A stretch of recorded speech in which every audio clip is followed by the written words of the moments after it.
Hello and welcome back to my another Spring Data JPA marathon video. And in this video, our end goal will be creating multiple data sources for our Spring Boot application. So if you have a Spring Boot application and your application need to connect to multiple databases like a S2 database and a MySQL database, or a SQL Server database, or a DB2 database. If you have two databases or three databases for your application, then how you will create multiple data sources in order to connect to them? And it's a very important interview question, and we're going to be solving it in a step-by-step manner, understanding everything that we're going to be coding over here in a step-by-step approach. And you're going to be learning a lot of different things about Spring Data JPA in this video as well. This is not going to be a very straightforward video where I'll be coding everything without explaining. So we will understand different things like how you will configure a session factory or an entity manager, how you will configure multiple transaction manager, how you will be using @EnableJpaRepoistory, and how you'll be using different attributes which is present inside it. You're going to be learning about configuration properties and how you can use it with @bean and what is the benefit of it. And a lot of things we'll be covering here in a step-by-step approach, which will give you a very good fundamental on your Spring Data JPA understanding that you have right now. Obviously, it is going to enhance that. And guys, before we start this video, if you are a beginner, if you are very new to Spring Data JPA, you have never coded in Spring Data JPA, you are coming from Spring MVC background or a raw Hibernate or a MyBetis background, then I have a video to get you guys started. You can watch this video on Spring Data JPA in order to understand the basic functionality, how different things works, and then you can continue watching this. But if you are not a beginner, welcome to the video, my friend. Let's just get started. Guys, one thing is that I have seen a lot of people answering this data JPA question in a very raw manner in Spring Boot interviews. For an example, I have seen people, whenever we ask any question about Spring Data JPA, the way they're answering is, all I know about Spring Data JPA is to create an interface and extending it to the CRUD repository or the repository interface, and then all the CRUD related feature like saving, updating, querying, every feature will be generated by Spring Boot, and that's it. We can take the method and can use it. But Spring Data JPA is not about that. We have to learn how to customize it, how to configure all those internal stuffs, because as a developer, you may need to customize your application anytime. And that's what we're going to be doing in this video. So with this challenge, connecting to multiple databases, we will be exploring a lot of different internal components, and we will be configuring them by ourselves. So I'm pretty much excited. Hope you are too. So let's just get into the video. Don't forget to subscribe to the channel, and obviously if you are enjoying this video, not right now, after the end of this video, if you like it, if you feel that this video added some values to your Spring Data JPA knowledge, then don't forget to like this video as well. So I'll see you in the video right now. Let's just get started.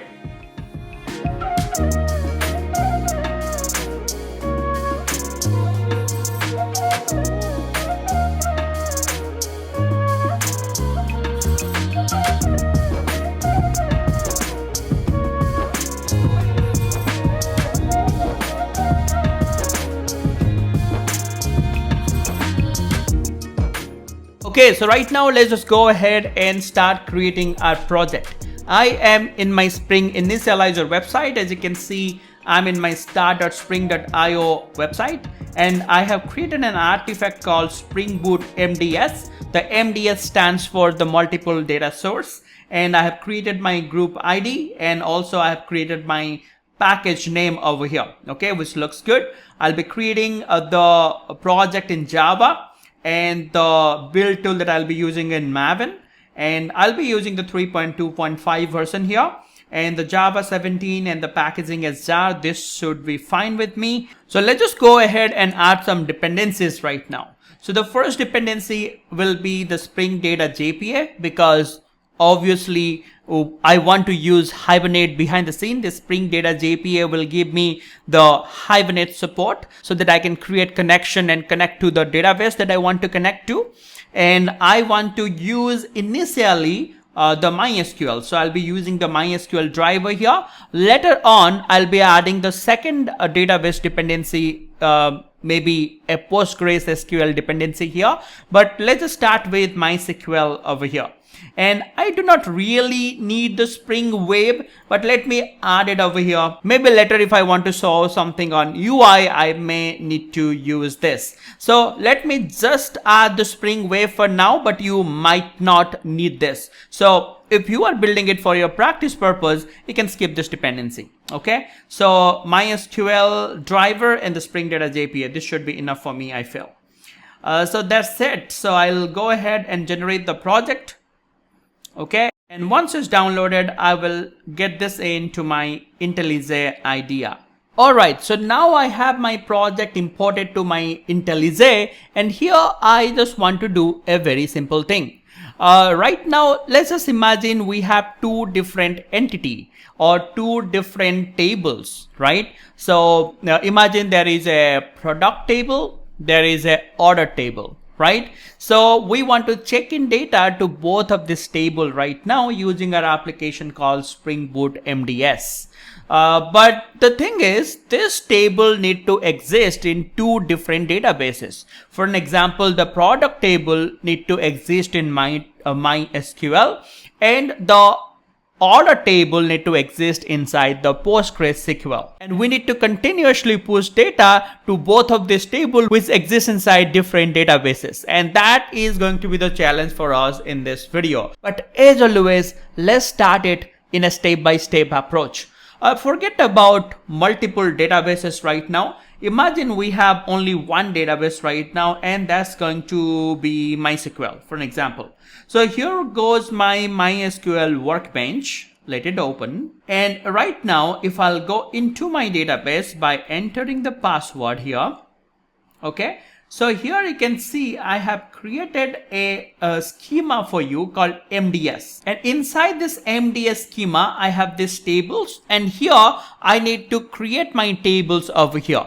Maybe initially, let's just do one thing. Let's just create both of my tables here. My product table and order table, both of this table, let's just create it over here inside my MySQL database. And later we're going to be segregating it into two different databases. Like if product table goes here to the MDS schema of my MySQL, then the order table should go to the Postgres database, right? We're going to be doing that later. But for now, to make it simplified, let's just create both of our entities inside this schema called MDS. So let's just go to our IntelliJ IDEA right here, and let's just start creating our entities. So I'll go to my source main Java folder, and right over here, first of all, I will create a Java entity. So I'll create a class.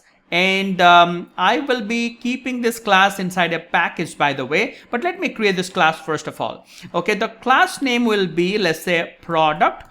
Okay, and this is going to be the entity. Why I'm telling this product it is an entity? Because the product will be having a physical presence inside my database, right? So I want to create a table called product, but this is going to be an entity. So I'll be creating a new package first of all. And right here, the package name will be, let's say, product entities or product entity. So all the product related entities, I'll be keeping it inside this particular folder. So I'll refactor it, and here goes my product class, which is going to be my entity. So let's just go ahead and create an entity over here. So let's just use the annotation here called entity. Come on, man, entity. Okay, and the next thing that I want to do here, I will be using the table annotation, and I will name this entity as product. So I want a table created in my database, which we will say as products. Make it plural because the table will be better if it ends with plural form like this, products, right?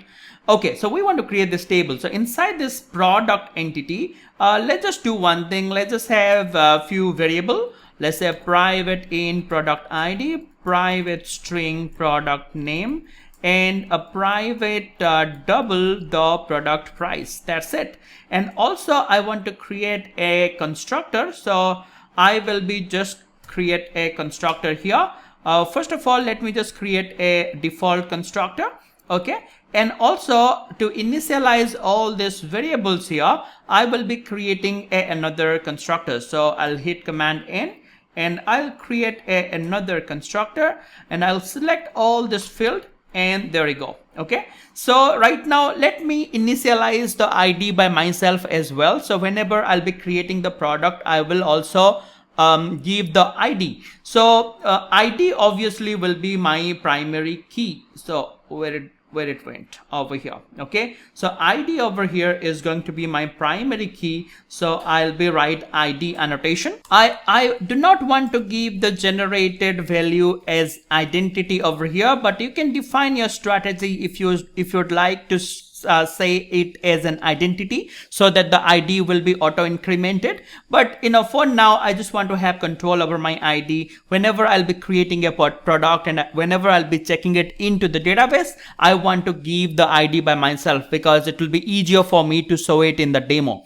That's looking good. So I have my entity ready. Let's just create the getter and setter for everything. So I'll create the getter and setter and I'll create the getter and setter for all the variables that I have over here by hitting a Control N here. So looking good. So we have our product entity ready. Now in order to insert product to our database, we need to have some methods like save method, update method, delete method in order to do some data manipulation. But I only want to save or insert data to the database. So what I want to do here, I just want to use the Spring Boot feature a little bit because I do not want to write the code for saving the product to the database by myself. I want to give this luxury to, I want to have this luxury because I want to use the feature from Spring Boot. So what I'll be doing here, I will create a new package here, and this is going to be my DAO package or repository package. And inside this repository package, maybe I will just better if I will just segregate it a little bit, and I will refactor it, and I will say product repository. There is a package, let's say product repository. Okay, and inside this product repository, I want to create an interface, and inside this interface, I'll be writing my logic to save my product. So I'll create a Java interface, and the name of this interface is going to be product DAO. Okay, so this product DAO will be an interface. I do not want to write the save method by myself. Rather, I want to extend the CrudRepository from the Spring Boot. So CrudRepository, and I want Spring Boot to create a save method for me for the product entity. So I'll be defining the product entity over here, and also I'll be defining the primary key of the product, which will obviously integer. Okay, I have written int here, but you can change it to integer, but that's fine. Over here, the primary key for the product, the type is integer. So there you go. So I have my interface ready, and right now Spring Boot will basically give the implementation for me for all the methods that we have inside the CRUD repository. Like I have the save method over here. Obviously this is an abstract method and this is an interface, but as we have the CRUD repository extends to the repository interface, the Spring Boot will automatically detect our class or interface. Right now we have this interface called product DAO, which extends to the CRUD repository, and CRUD repository internally extends to the repository. So Spring Boot right now automatically going to detect the repository interfaces. This is right now will be treated as an interfaces, which will be a repository interfaces, and the implementation proxy will be given by Spring Boot in the runtime so that we can use the save method. So we don't have to write the implementation for this. It will be automatically stopped by Spring Boot. So right now let's just go ahead and use this product DAO, which will be leveraged right now from the CRUD repository, and we will be getting the save method for free. So we can use this save method right now to save our product entity. So I'll go to my main application right now, and right over here, can I just click on this and expand it a little bit? So right now I just want to save a product. So maybe first of all, I want to have some space to write my code. So I will make sure to implement an interface called a command line runner. Okay, and here I will be overriding the method that I have here called the run method. So after the main method, my run method will be executed automatically by Spring Boot. So I can write my code over here to save a product to the database. So right now I will be create a product first of all. So product is equal to new product, and I will be creating my product. I'll be using that constructor that I have created. The product ID is 1, the product name is let's say a laptop, and the price is let's say 2 lakh, okay, something like this. All right, so this looks good. So now I want to save this product. So let's just use our product DAO that we have created over here. So first of all, I will take this product DAO and I'll create an instance of this. I'll make sure to import this one. So I will do a control space and import this one, and hold on, import class, and I'll make it a private variable, and I'll make sure to auto-var it. So auto-var. So whatever the proxy will be created by Spring Boot in the runtime for the product DAO, the Spring Boot will be automatically generate the implementation for this DAO, and the implementation proxy will be assigned to this product DAO variable. Now I can take this and I can use product DAO.save method, and I can save my product over here. That's good. So I think we are all set to save my product to the database. But I think if I'll start this application, this will not work. So if I'll run my Spring Boot application over here, let's just see what is going to happen. Let's just see my console, and I'm sure that we're going to be having a problem here. And it's obvious, it is asking me failed to configure a data source URL attribute, and it is not specified. Define the data source URL, it is saying. So it does not know right now. You are trying to save a product, but into which database it doesn't know. So it is asking for the data source, the connection URL, so that your Spring Boot application can connect to the database and can store this product here into the product table. So there are some things to be done. First question is that there is no product table exist in the database that we want to create. We did not give that information to Spring Boot, what database we are using, what is the way to connect to that database. So we need to define all this thing, and this is what we call the connection information, and the connection informations are called as the data source in Spring Boot or in Spring Framework. Okay, data source means a connection. Okay, so now we need to define the connection information. So let's just go to the resources, and this is Spring Boot. We do not define the connection information by creating the data source object or data source bean by ourselves. We can define the connection information over here, and the Spring Boot will automatically read the connection information from this properties file and do some auto configuration and make our application running. So let's just give that information right now, and let's just configure our connection information right here.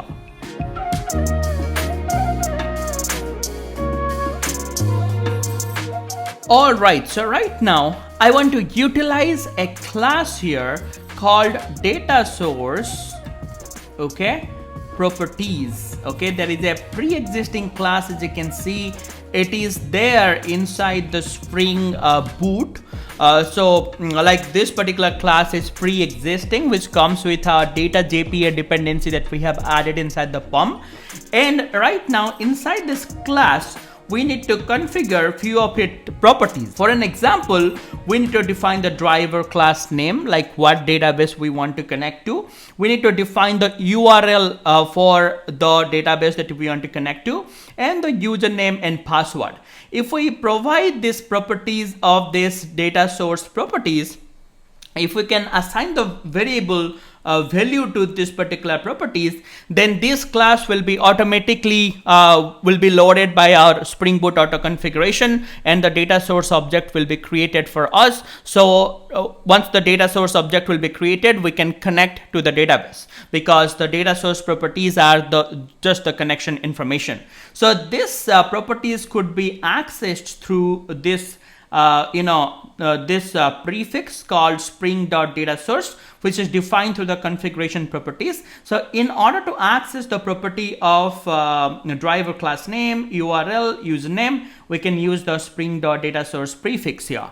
So can I come to my application properties and can hit this Spring.DataSource, and I want to specify an URL. So the URL information I'll be specifying here, and like that Spring.DataSource, then the variable what I have over there called username, I will be copying this and going to my application.properties and specifying it over here, and like that I'll be specifying the password for my database as well. So I'll be writing password property, I'll be initializing here, and also let me just define the driver class name. So can I go to the data source properties over here, and can I look for the driver class name? So I think I can just do this, but this is a variable. I think to assign this variable like this is C is capital, N is capital, I can just do something like this. Instead of saying driver class name, I can say a driver space class, then N hyphen, then name. I think this is how the driver class name properties need to be specified. Can I just confirm it once in my official Spring Boot documentation? Can I just look for Spring Data Properties and look for the common application properties, and can I go to the data properties here? Can I do a Control F here and look for the driver class, and look at this how it is defined with a dash. So Spring.DataSource.driver class name. So this is how I think I have defined it over here, driver class name. So make sure that if your properties is like this, C is capital, N is capital, replace that N and C with small letter, and then give a dash or a hyphen between that connecting words over here. So this looks good. So let's just go ahead and define our properties right now. So the URL for my application right now, if I'll come to the if I'll come to my MySQL, and in my MySQL right now, if I will go to my home, and right over here, I'll be connecting, I'll be copying the JDBC connection string, and right here in my IntelliJ, I will be specifying the URL over here. So now this is going to be the connection URL for my database, and inside this database, I have a schema that I want to connect to. And inside that schema, I want to store my tables. And what is that schema name? The schema name is MDS. Okay, here I want to create my table. So I will go to my IntelliJ and I'm going to be mentioning here MDS. Okay, and the username for my MySQL is root. The password for my MySQL is Abhilash, and I think I spelled it correctly, Abhilash. Okay, and the driver class name, I have my MySQL driver added to my dependency, so I can look for I can just look for driver here. Can I click on classes? And this is java.sql. This is the one that I want to use from com.mysql.cj.jdbc. I'll copy the reference over here, and can I go to my application properties and paste it over here. So my properties are defined right now, so this is good. So right now, let's just do one thing. Now I think I have defined my data source information right over here. Now this values that I have defined over here, with that my auto configuration can read the values from here and will create a data source for me, and I don't have to create the data source object. Spring will create that and things will work fine for me. So let's just see that whether that is happening. So if I will go, let me first of all close everything. Can I go to my main Spring Boot application and close rest of the things? So close other tabs.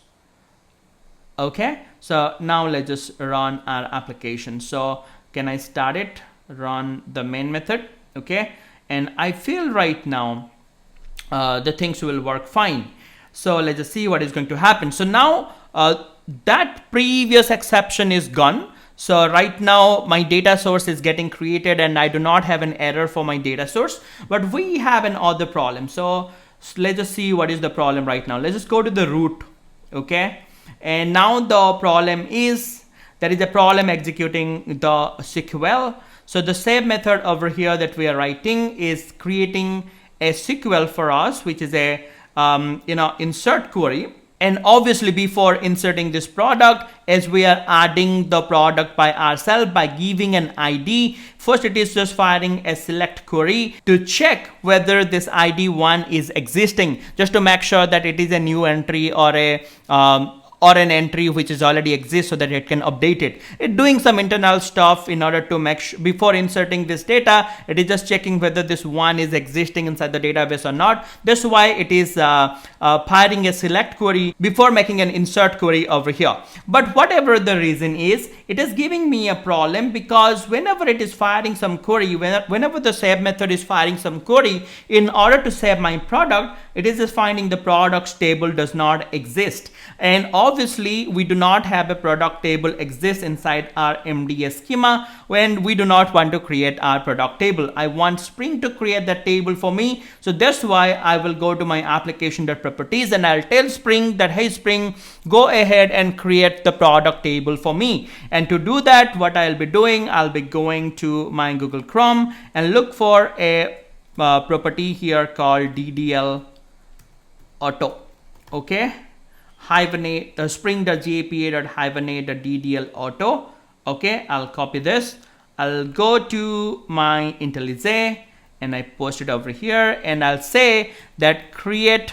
I'll give a create command over here. So this create command will do what? It will create the table first, then it is going to insert the data. So the save method will create an insert query behind the scene, and before that, this application.properties file, this particular thing will make sure that your table will be created. But be sure that this create is not a very good thing to use in production, because the create will make sure that whenever your application is starting, if the table already exists, then that will be dropped first and then it will be created again. So in production, you can always use update. So if the table does not exist, the update command will first create it, and then from the next time, if it is already created, it will only be an update. Only the rows will be inserted. The previous data will not go away, because the create command will do what? It will drop the previously created table. So whatever data that you have inside the table,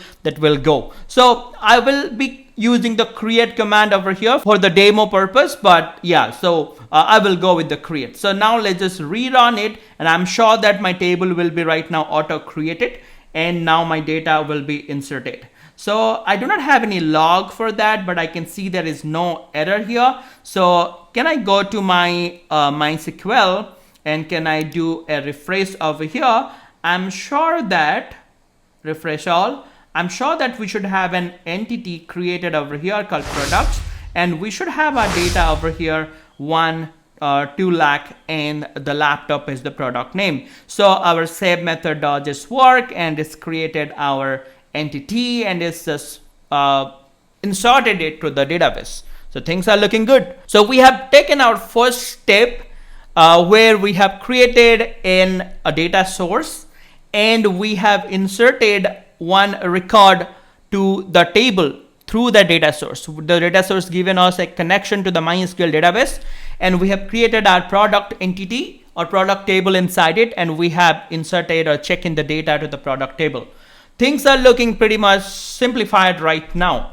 But from here only the game begins, because right now what we have to do, we have to make sure we have to take control from the framework right now. The framework is creating the data source for us right now, but we have to take the control right now, because right now in our application.properties, we are defining only one data source. But right now what I want to do, I also want to create another entity called order, and the order table should be created right now inside the Postgres database. For an example, this is my pgadmin4, just like MySQL workbench. This is the workbench to connect to the Postgres SQL database. So here is my pgadmin. Let it start, but I want my order table to be created inside this.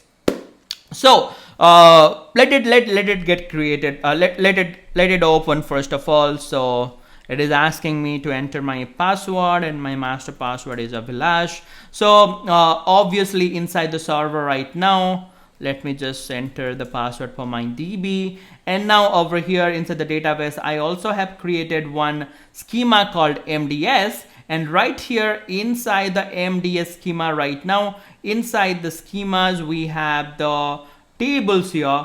We have the tables where now here I want to create the order table. So to create the order table over here using an application, using the Spring Boot application, and in order to check in the data to there, we need to have another data source created. So now I want to do something like this is my MySQL thing, right? So now I want to define my Postgres data source over here. So right now I cannot write the exact same thing like this, and I cannot define my PostgreSQL things over here.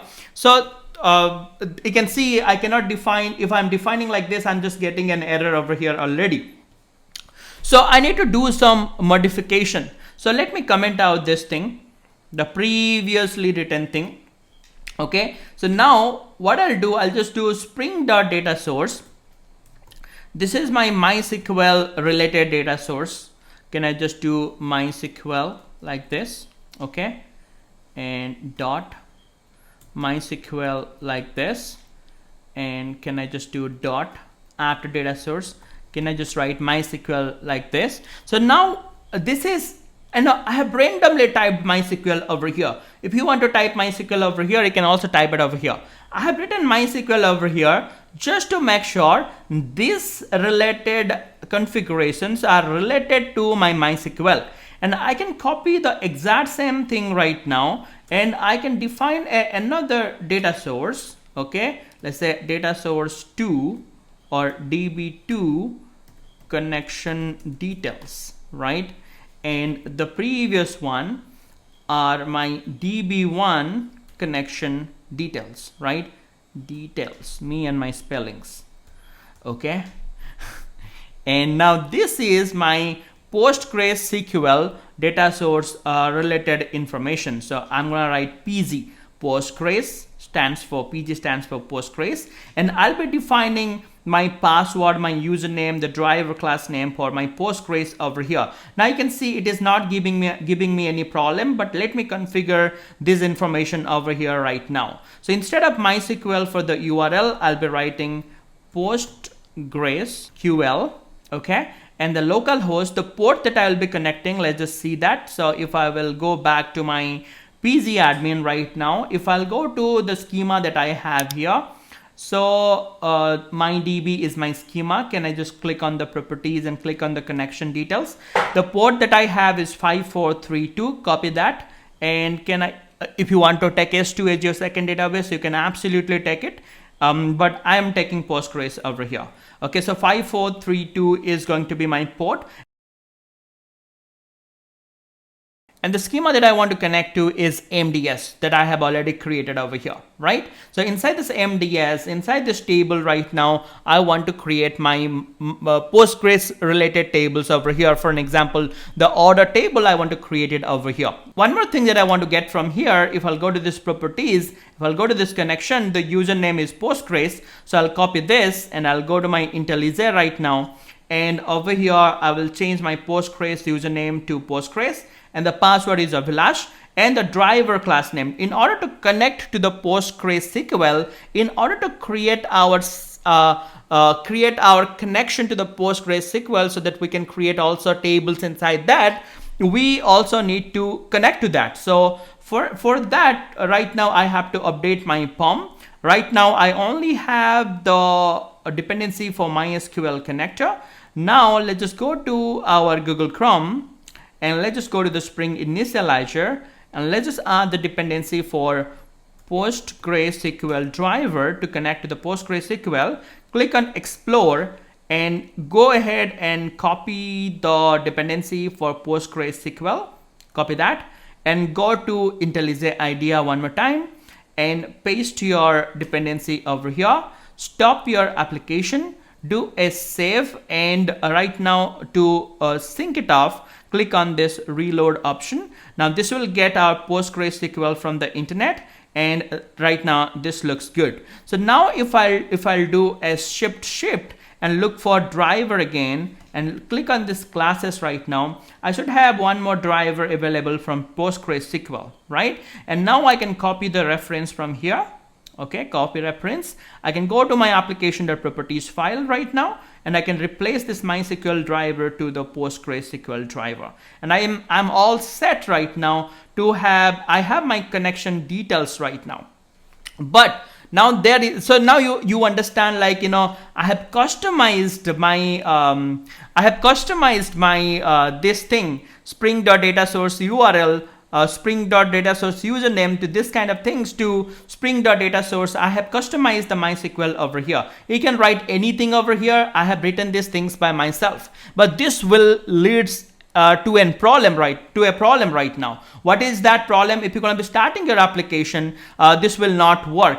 Your data source will not be created. You can see again it is saying failed to configure data source over here, and obviously this is obvious because internally, as I have told you, whenever you write something like this, spring.datasource.url, if you click on this, you will be landing off inside that class. What class is that? DatasourceProperties. By writing this spring.datasource.url .username, these are all the properties which is defined inside this class, right? So what is this thing, which class this thing is referring to? I have already told you this is like, what is that?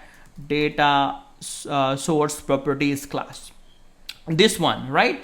So this is the prefix that it has in order to access to these variables. But right now we do not have access to this particular properties anymore that we have inside the class, and we are not able to set or initialize this particular variable right now by writing something like this, because when we write something like this, we're not referring to that class anymore, and this URL, username and password, the driver class name are not getting initialized inside that particular class. So that is the class which is being used by the Spring Boot whenever the auto configuration kicks up, but as those things are right now null, so we are having a problem and our data source is not getting created, our application is not getting started. So right now the problem here is that how we'll be able to map this URL, this username, this password, this driver class name from the MySQL data source connection details that we have specified over here, or the Postgres related connection information that we have specified over here. Our end goal right now is to is going to set the URL, the username, the password, the driver class name, all this variable of this class data source properties. We need to set this particular variables over here. But now that's the challenge, because now we are not using spring.datasource anymore. We have customized it a little bit, right? So how can you do that? Okay, now it is going to be very simple. Now you will say, okay, Vilas, copy this thing, spring.datasource.mysql over here, go to the data source properties over here, and you just change it up like this to a control B, replace it. But this will not work. This file is read only. This file is from Spring Framework. This is written by Spring Framework. This is a third-party file. I cannot able to change the source code of it. I can only read it. So how to do it?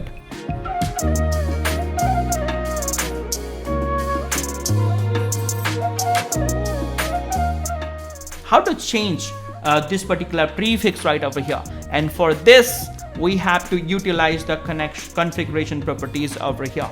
So I need to show you how to do that, right? So I think you understand what this configuration properties does, right? Maybe for an example, for a quick example, what I can do, just for clarity, I can come over here, I can create a new class, and let's say the class name is student, and inside the student, for an example, I have an ID, int ID, student ID, and student name, private string name over here. And let's say I am writing a component over here, and I am I am basically writing the configuration properties over here.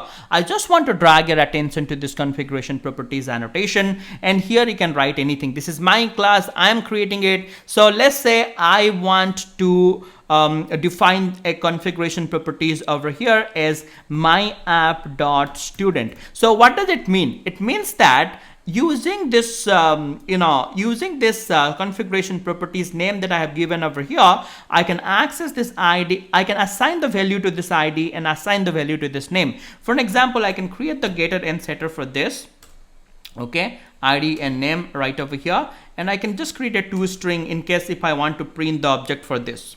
So do a command N and create a toString over here. Okay, so right now if I want to assign the value for ID and name, so I can do what? I can copy this particular properties name over here. I can go to application.properties file, and right over here I can define my properties like this, my app.student dot, and I want to assign the ID. So I can write ID over here and I can specify the ID as 123. I can also say my app.student dot let's say name, and name I want to specify as Avilas, and that's it. So using this what I have done, the ID and name of the student I have specified over here for this student.java, and right now I can utilize it anywhere. So for an example, I can go to my Spring Boot main application, and right over here I can just write student over here, and a student is already a component, so the object will be created by Spring. I can simply auto-add it. Just for demo, if I'll print this reference over here, for an example,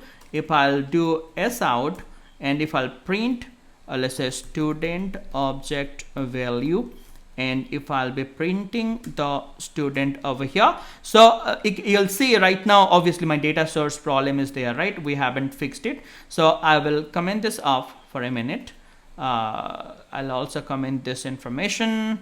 I'll uncomment the previous data source URL, the exact properties, which will be basically referring to the data source properties class. I'm using the exact prefix over here, so my data source will not bug me. I just want to run this. I just want to show you these two things. Using this, I'm able to assign the value inside the student class ID and name, and you can see right now in the log the ID is printed as 123 and the name as Avilash, because I have used this application properties, this thing, the ID and name right now I'm assigned it in my properties file right over here. Okay, and that's how I'm able to access the value over here. I'm able to assign the value for ID and name, because whenever you are assigning the value, internally the setter method of set ID and the setter method of set name is getting called, and through the setter method I'm able to access to this private variable over here, and I'm able to access this. So this is why I have specified this setter here. But the problem will be because imagine your client will say, okay Avilas, right now what I want, instead of using my app.student over here, can I just write Selenium Express.student? I will say yes, why not? Because this class I have created, I can go over here and can bank this class and I can change it to Selenium Express, right? So now this becomes Selenium Express right now. I can copy this Selenium Express.student right now. I can go to my application properties and I can change it. Right now I can see if I'm going to be running my application one more time, this variables right now will be null and null. So if you're going to be seeing here, the student variable that I will be having will be ID default value is 0, name default value is null. Right now this my app student is not working. If you want to change it to Selenium Express.student, and instead of my app.student, you can change it to Selenium Express.student in order to assign this ID and name to those variable inside the student class. Right now it should work fine. So where did I click? Okay, I think is coming up. Now it's working fine. So that's good. So now my client told that, okay, change the configuration properties to Selenium Express.student, and I have changed the same thing. But I was able to change it because the student class is written by me. But if it is a class like DatasourceProperties, which is a third-party class, I cannot come and change this particular properties name over here. So we need to find a way around. So how can we change this thing? how can we change this thing in order to get our things like this?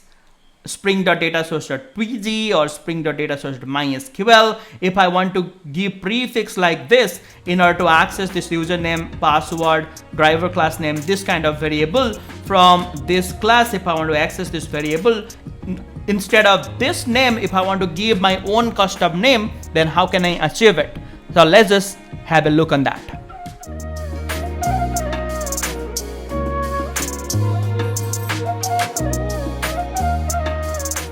Alright, so in case of a third-party class like DatasourceProperties, okay, let's say if I want to change this prefix, for an example, right now, let's go to the application.properties file, okay, let's just comment out or let's just remove these things completely, okay. Now what we care in our application.properties file is this is how we'll be defining our data source information related to different database.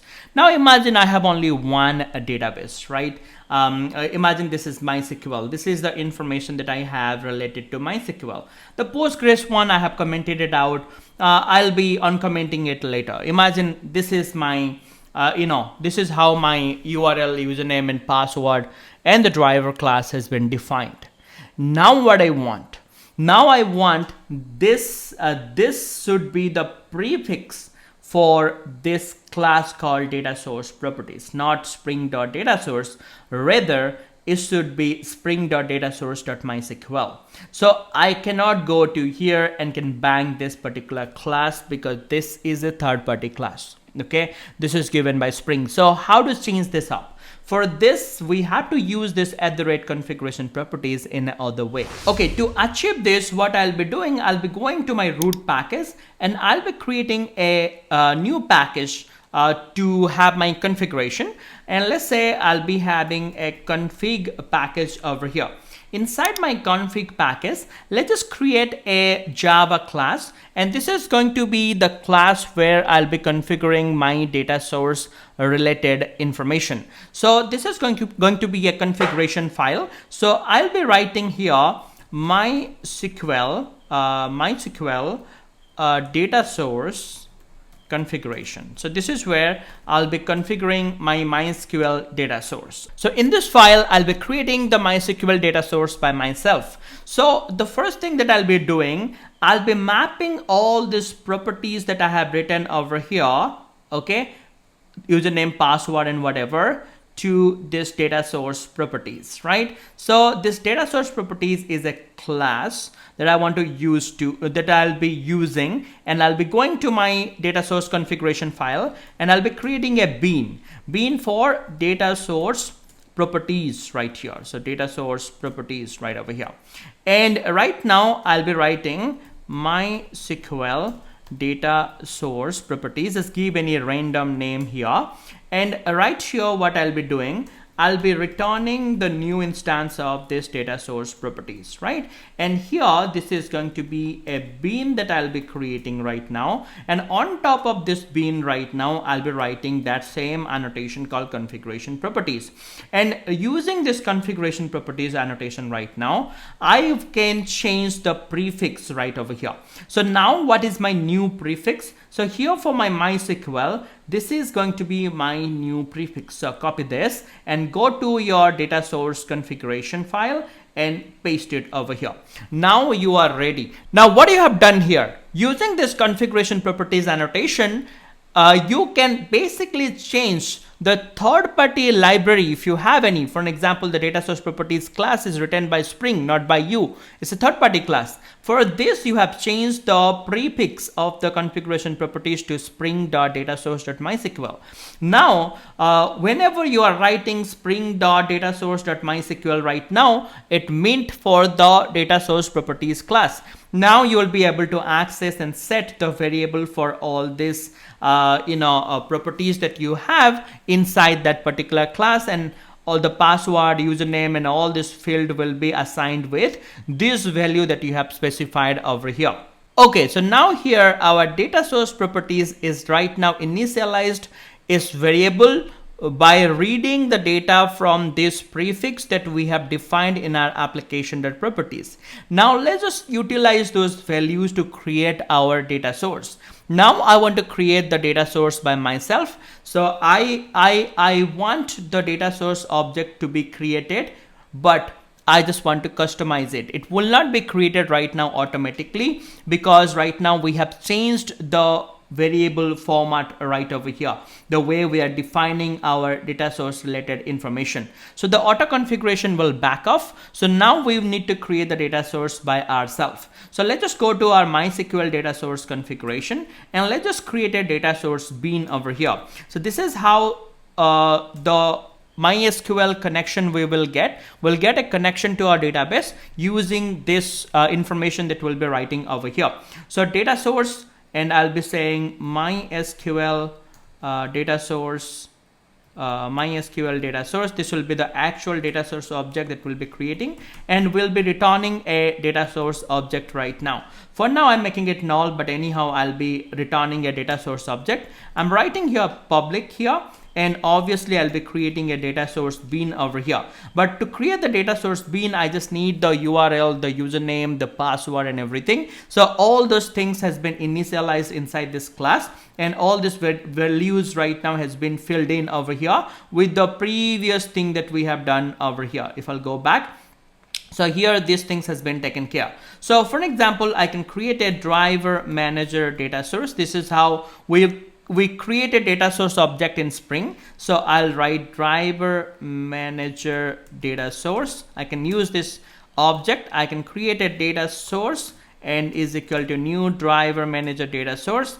and I can return this data source object over here. And inside this data source, I can configure data source.set username, and I can set the data source.set password. Okay.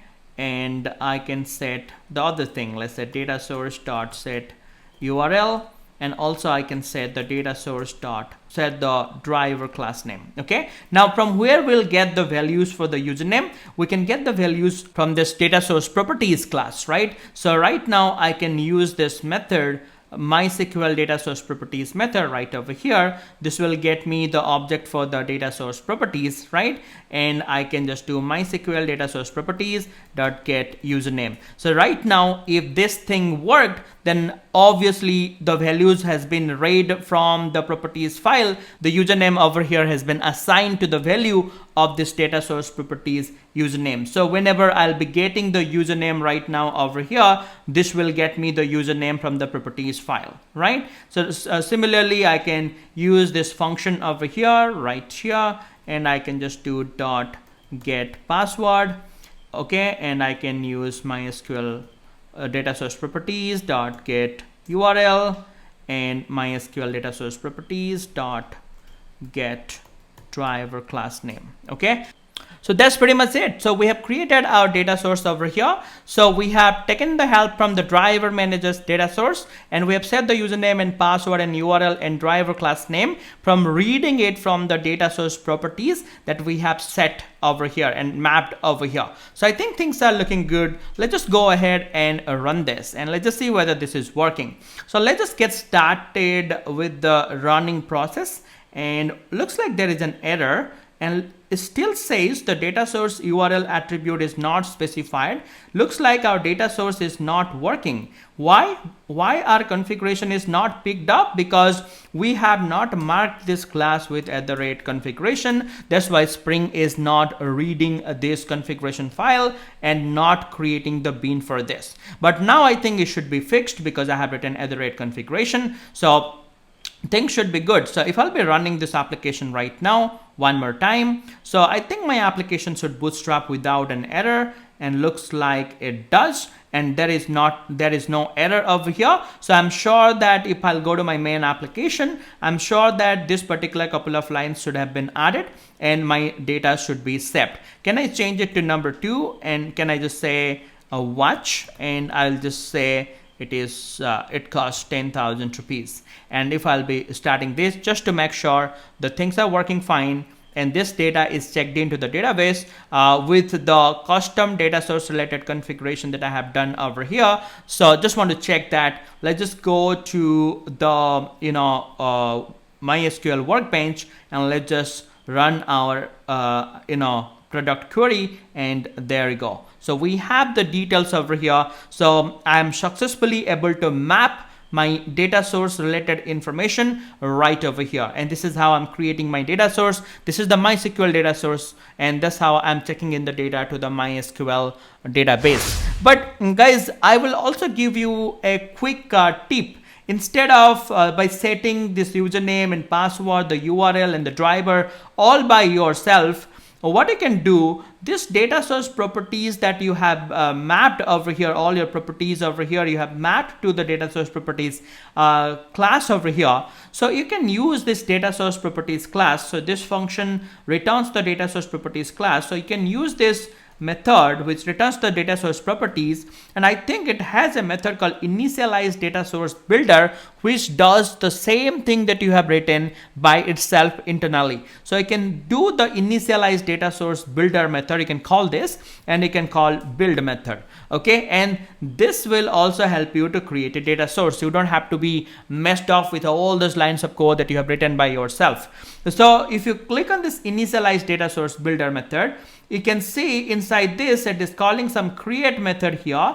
But if I'll show you over here, it is setting the type, it is setting the driver class name, it is setting the URL, it is setting the username and password by itself internally. If you click on this dot driver class name, if you click on that, and internally it has some method, but if you click on this does driver class name, see this is the same property inside the data source properties. So I think this is a better thing to do, because inside your MySQL data source, the one that you are specifying, if you are calling this initializeDatasourceBuilder method, internally it just set everything. Just like the driver class name, it is setting the URL over here. Can you click on the determine URL method over here, and internally it is just checking if the URL has a value so that it can set it off. So if you click on this .url, it is the same URL value that we have defined inside the data source properties, and obviously inside the data source properties the URL value already been set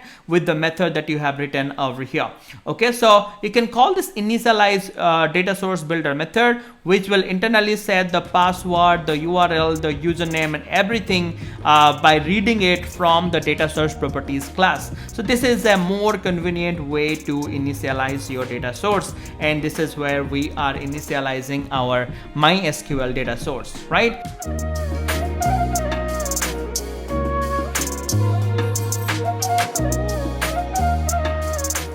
So now this is really good. Here we are configuring the MySQL data source over here.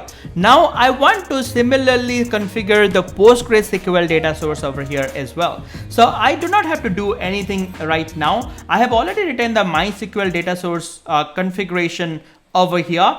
I can copy the same file and I can change this MySQL to Postgres. So I'm going to say PostgreSQL data source configuration. Click on OK. I'll copy the same file, and here first of all I'll map all the Postgres related properties over here to the data source properties. So in order to do so, in my application.properties I can also uncomment right now all this code, and this is all my PG URL, PG username, which stands for my Postgres. So I'll copy the prefix. This will be my prefix. I'll go to my PostgreSQL data source configuration. I'll replace the configuration properties to this. So right now the data source properties will be initialized with all the values which will be read from the from this prefix, the username, the password, the driver class name. Everything is related to the Postgres right over here. These things. Okay, the Postgres driver, this is the Postgres URL, and everything will be configured right now to the data source properties. And using the data source properties right over here, right now I'll be initializing the data source over here, and I'll be creating a connection to the Postgres database. So I'll change the name over here from MySQL data source to PostgreSQL data source. Okay, and that's it. So right now I have created a connection to my PostgreSQL. Now if I'll run this application, what will happen? Let's just see. I'm sure that we are going to end it off with an error, and you guessed it, why. Let's just see whether we're having an error or not. And here we have an error.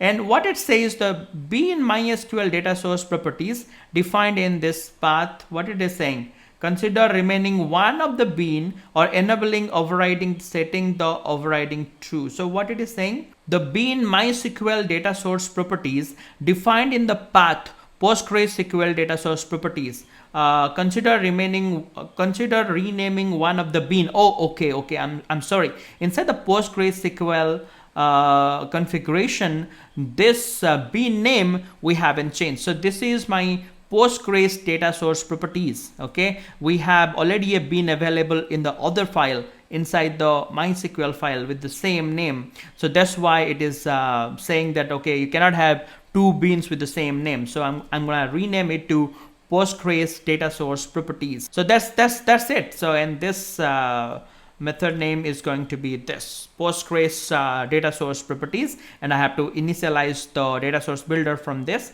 and I have to build it. And now let's just run it, but still I feel there will be a problem. So let's just run this. Now, because right now we have the MySQL data source and the Postgres data source, and I think there will be a problem. Now the product DAO inside the Spring Boot MDS application, inside my Spring Boot MDS application, we have the product DAO. So what it says, required a bean name called EntityManager that could not be found. Consider renaming the EntityManager factory. So what is this error is saying is that, so whenever Spring Boot does some auto configuration, internally it looks an entity manager. Okay, the product DAO basically, it basically helps you to to give you those luxury to have those methods like save, update, and all the automatically created method. And internally it needs some entity manager to to save a product. So whenever you do save or something, the entity manager or the session factory basically gets involved to create a session or to create a connection to the database, right? So internally all those configurations Spring Boot does it by itself. So whenever it does this thing, is basically need the data source, but right now we also have the data source over here. So Spring Boot can take this data source that we have defined, the MySQL data source, or we have also defined the PostgreSQL data source over here. It can take one of this data source and can proceed further to create a session factory and to a connection to the database. But why it is not happening?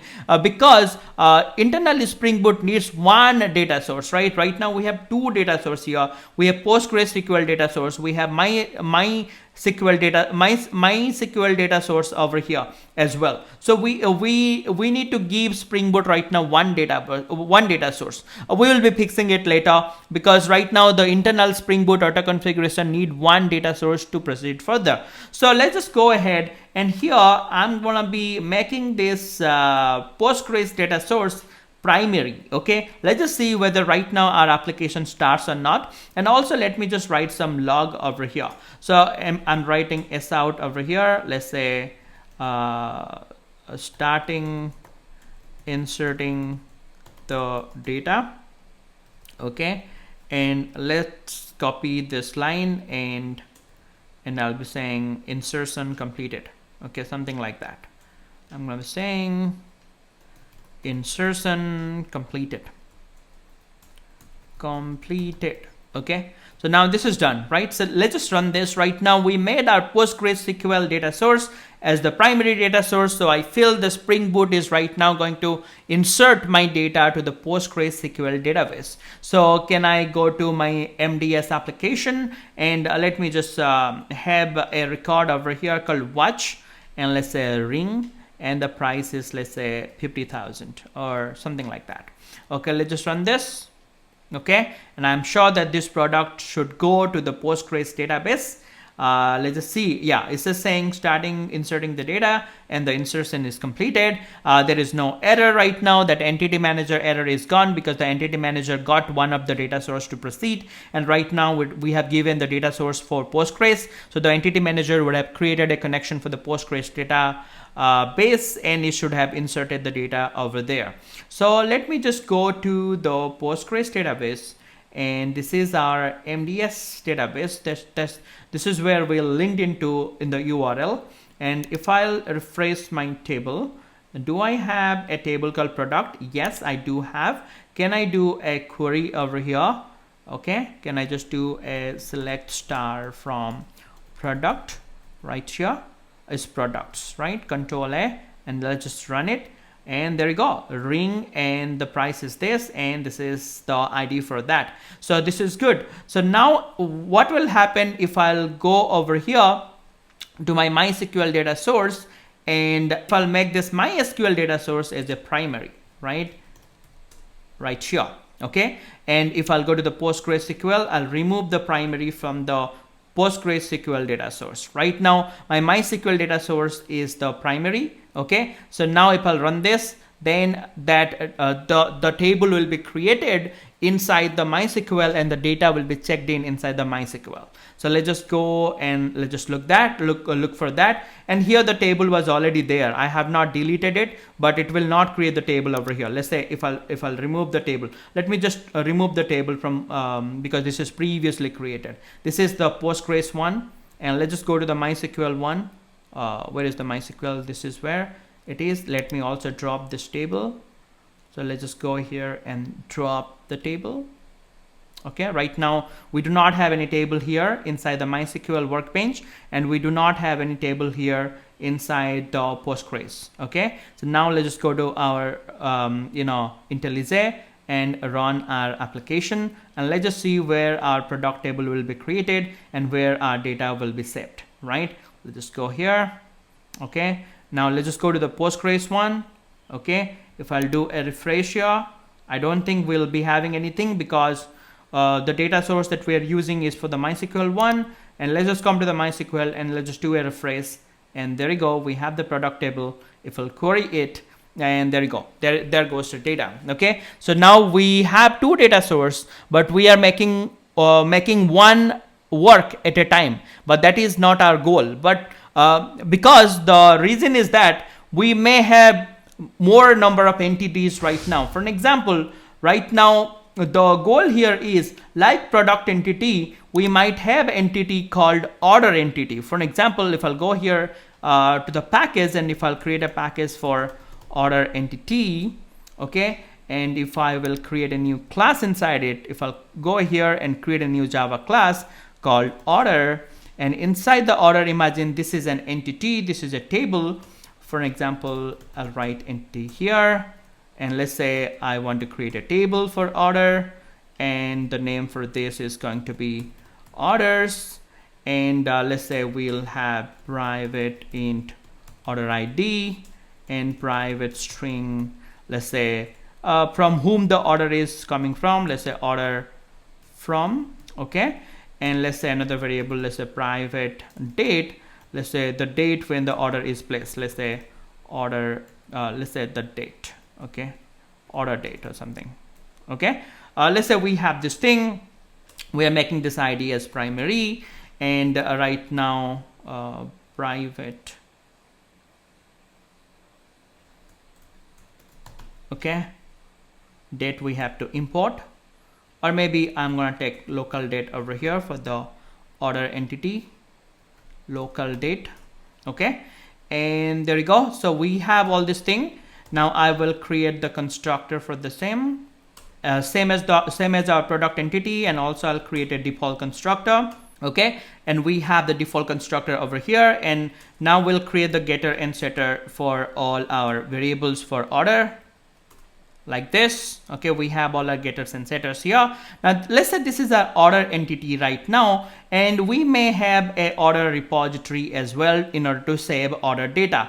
For an example, just like our product repository, we'll create a new package for order repository, okay, and right over here inside the order repository, we might create a class for order DAO in order to do some data manipulation for our order.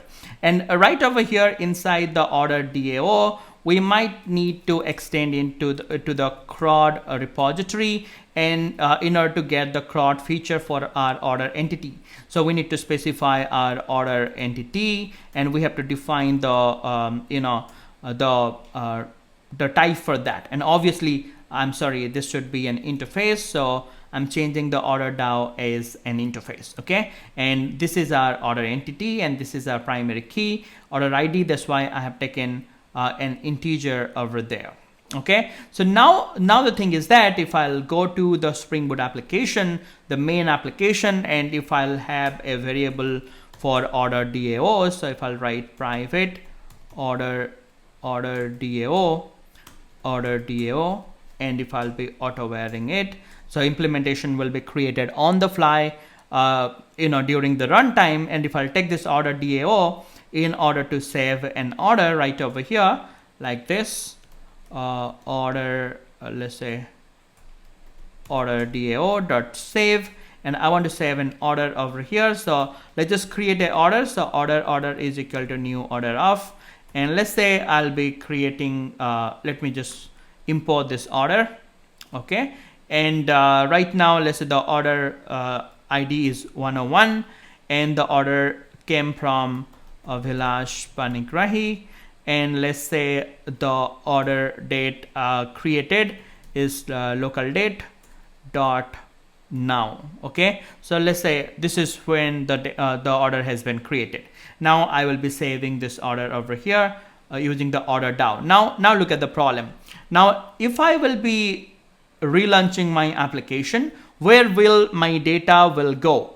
So now what is the data source I'm using? Now in my MySQL data source configuration, you can see this MySQL data source is being used as the primary data source. So I'm sure both of the table order and product, both of the things that we are saving over here, order and product, both of these things will landed off in my MySQL database. So if I will come over here, and if I will right now refresh this MDS, you can see I have the order table created, and there goes my order data 101 of Vilas and the date, and the product table created is also over here, and there goes my data for the products.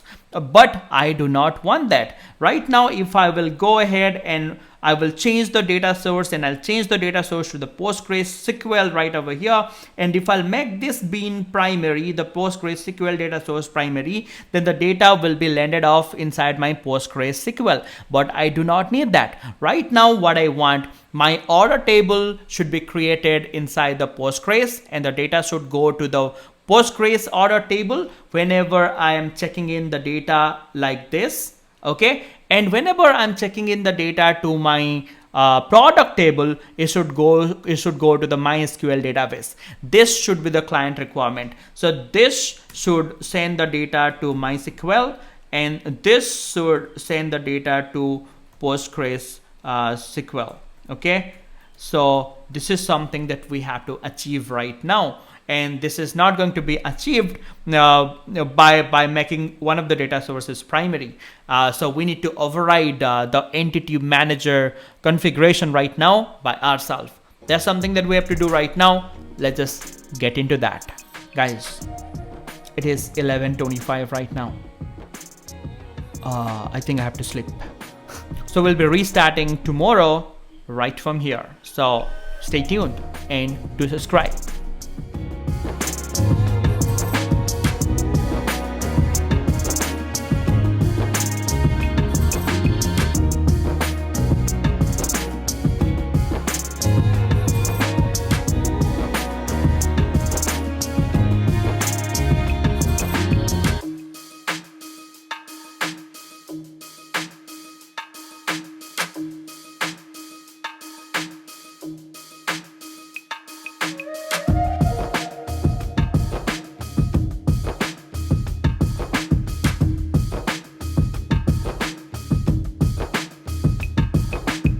Alright, so far in our application, we have two data source configured, but we are actually not using it at a time.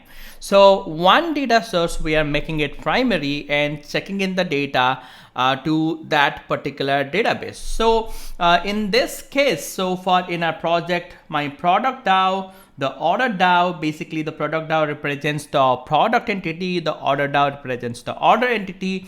Whenever we are saving a product over here or a order over here, they both are going to the same database. But we do not want that. We want the product to go to the MySQL database and the order to go to the Postgres database. So how can we fix this up right now?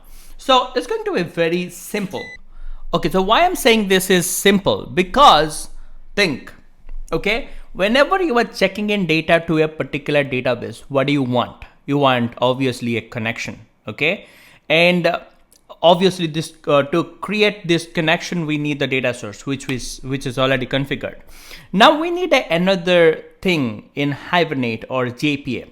What is that thing? That thing is called session or session factory in Hibernate, or entity manager in JPA. Okay, so entity manager or session factory, these are both similar thing. Entity manager is JPA thing and session factory is the Hibernate thing. Entity manager is a interface, and session factory can think like, this is some kind of implementation, because JPA is the interface and Hibernate is the implementation. You think like that. Spring Boot uses Hibernate behind the scene. So this data source that we are configuring right now is being used by the entity manager or the session factory behind the scene in order to connect to the database.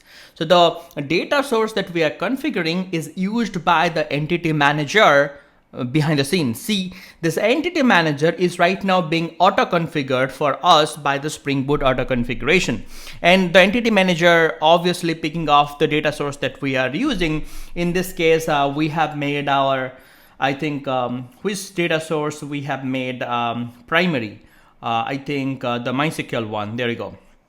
Okay, so in this case, the entity manager is basically using the MySQL data source and creating a connection to the MySQL data source. So whenever we are saving our entity, is all going to the the MySQL database. So right now, what we are supposed to do here, let's customize the entity manager right now. Let's not depend on the auto configuration of entity manager right now. Rather, we will create the entity manager. We will say, okay, we will create an entity manager which will establish a connection for us to the MySQL database. We will create an entity manager which will establish the connection to a Postgres database, right? So we will create couple of entity manager which will responsible to connect to a couple of different databases. So we can tell the entity manager A that, hey, you are responsible to manage these much of entities like product entity, and entity manager B, you are going to connect to the Postgres database and you will be managing this many entities like order entity. And this is something that we're going to be doing right now. It's pretty simple. So let's just go ahead and create a configuration for our entity manager A. So let's say this entity manager is going to responsible to use the MySQL data source and create a connection to the MySQL database. So I'm going to say MySQL entity manager configuration. Okay, I think this sounds better. Or you can say MySQL JPA configuration or something like, or database configuration, something like we can write MySQL JPA configuration. And here in this MySQL JPA configuration, first of all, we need to make it a configuration, and inside this configuration file, and inside this configuration file, we will be creating an entity manager. Well, so now let's go ahead and create an entity manager. So how can we create an entity manager? Obviously, we can create an entity manager from an entity manager factory, something similar to the Hibernate session object. How can you create a session from the session factory? And how can you create an entity manager factory in Spring Boot? It's pretty simple. I think the object name is local container entity manager factory bean or something. Let's just see. Entity manager factory bean, local container entity manager factory bean. This is the one.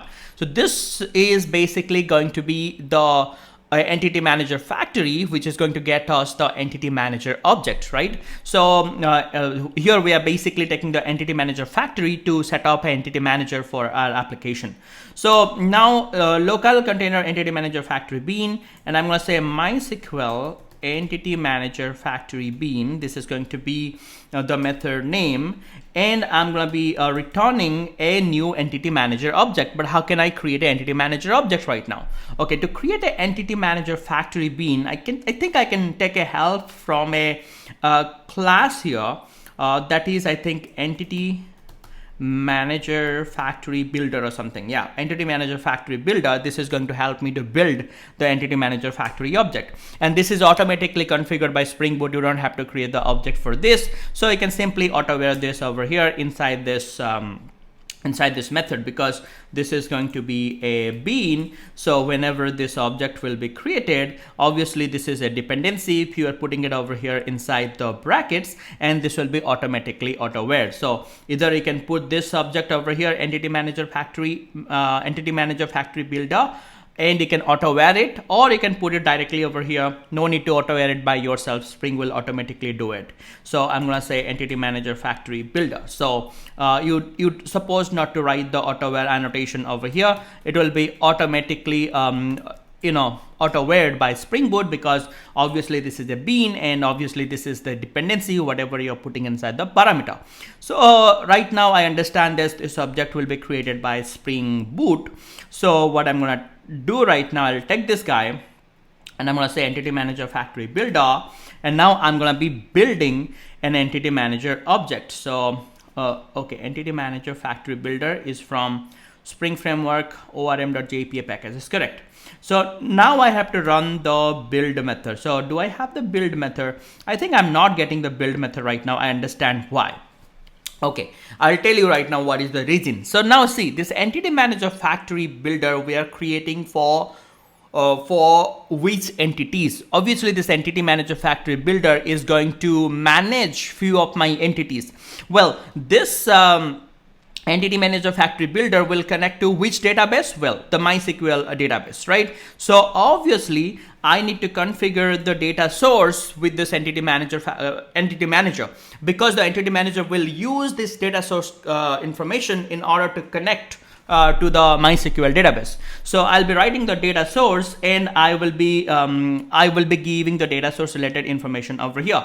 So I will be taking a data source over here right now. Data source, as I have told you, if I put anything over here, this is a dependency. So when this object will be created, it will look for the dependency of data source and will be injecting it. Right now, do we have a data source object available? Obviously, but there is a problem. We don't have one data source object available. We have two data source object available. This is a Postgres data source object, and this is a MySQL data source object. So MySQL data source object is primary right now, but this doesn't matter. Right now we have two data sources available, so we need to make sure whenever we are going to inject the data source over here, we need to tell like which data source we want to use, because we have two beans available.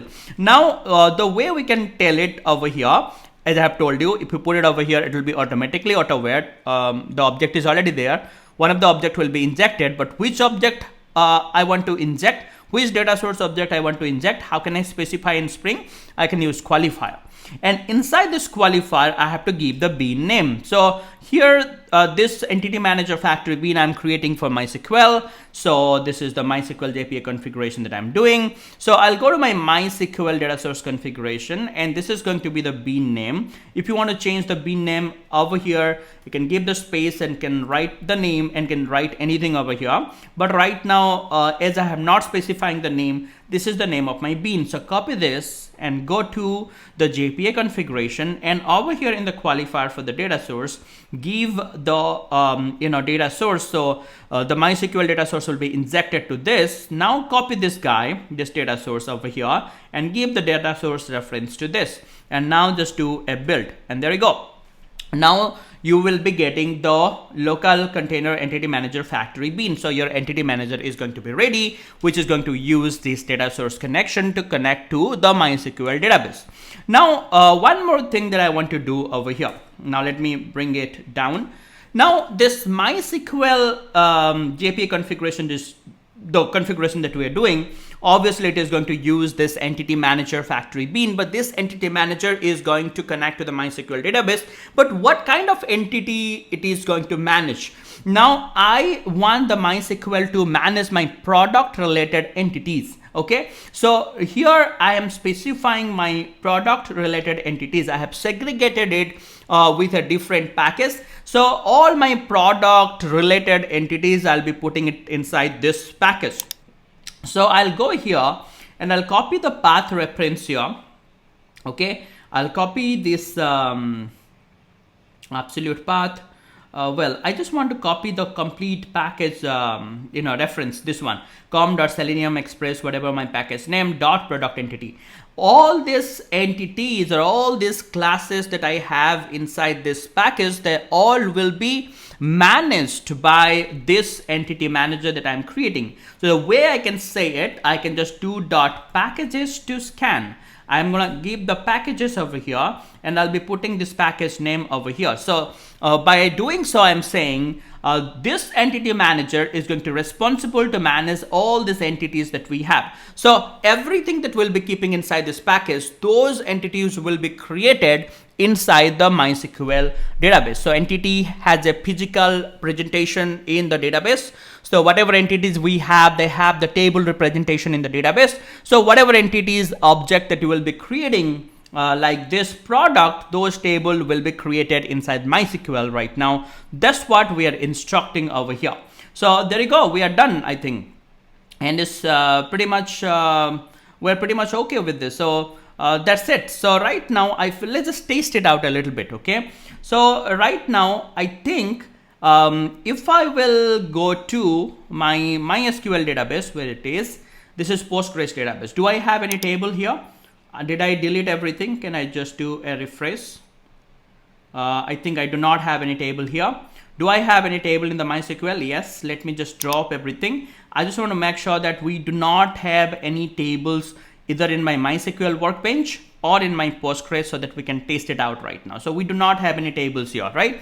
So now what I want to do here, if I will go to my IntelliJ, so we have our entity manager set off right now. So I'm pretty sure right now, as I have defined the packages as product entity, now only the product entity will be created in MySQL. Right now, even though I am basically storing the order DAO in my main application, as you can see, I'm basically doing auto varying of the order DAO and saving it over here.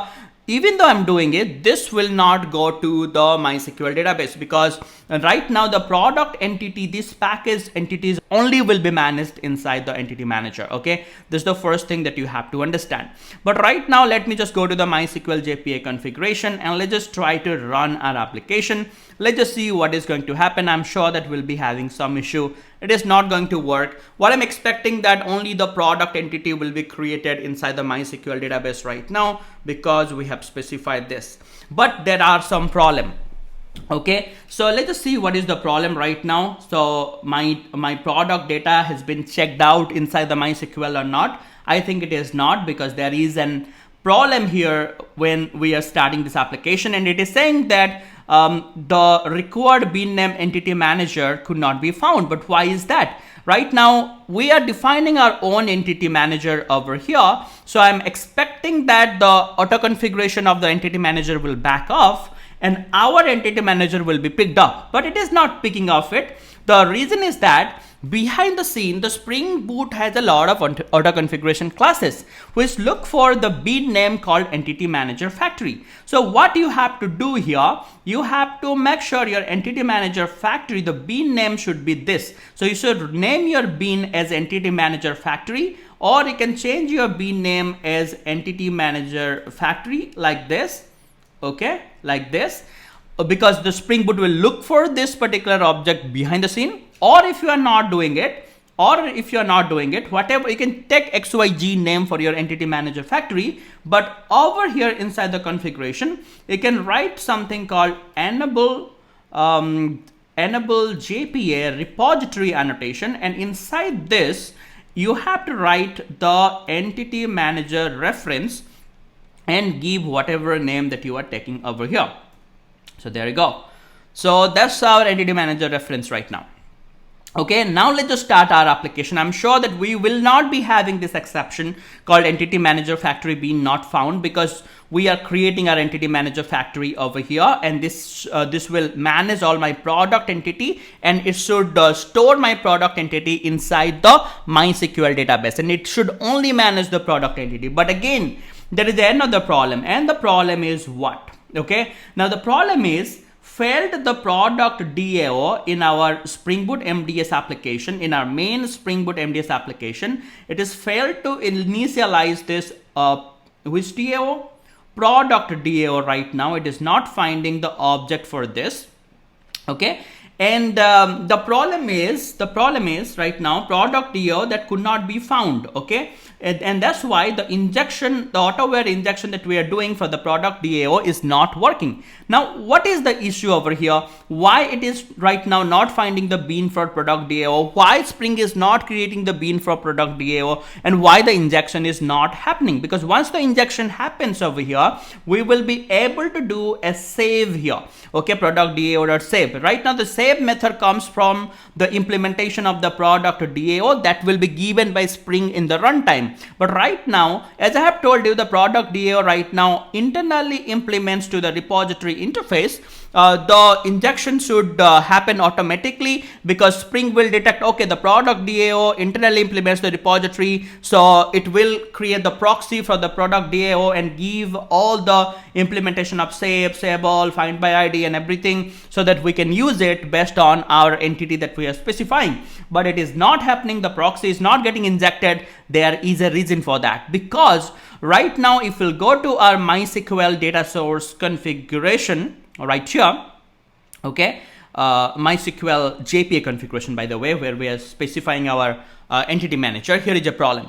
Now here we are saying EnableJpaRepoistory.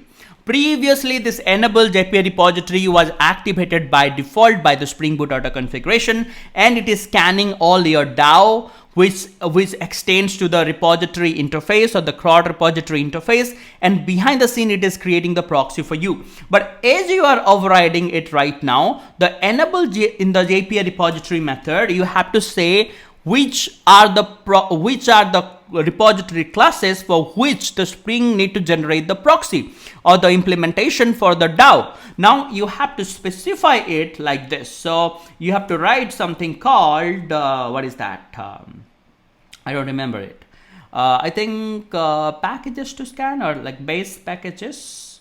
I think this is the one, base packages. You have to specify the packages over here for which the entity and for which the repository implementation we need. So right now for MySQL, we are keeping all our MySQL will take care of all our product related entities.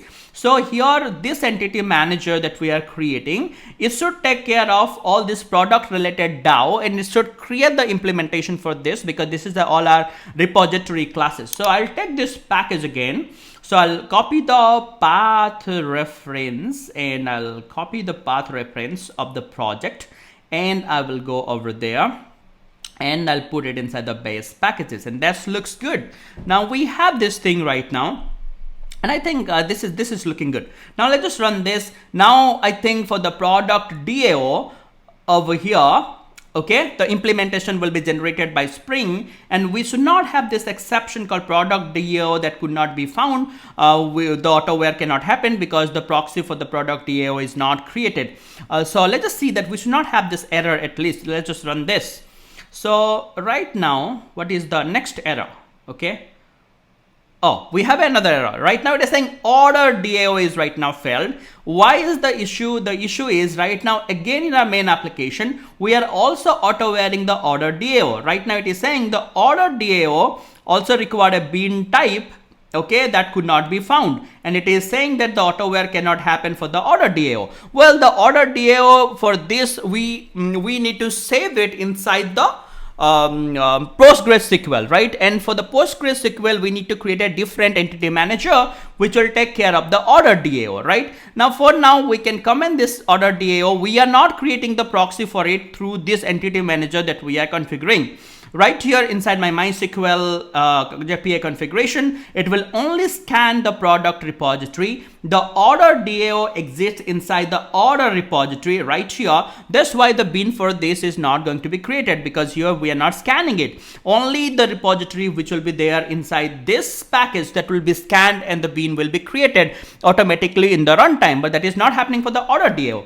Well, we can comment this particular line for now for testing, okay? Or if you want to do it in the same shot, I think you guys are experienced developer, you should not have that confusion right now why this bean is not getting created, because we are obviously the EnableJPA repository is not activated for this. So what we can do right now, we already have our configuration file for MySQL JPA configuration. Let's just create another configuration for Postgres JPA configuration. I'll say Postgres JPA configuration. I'll copy and paste this file.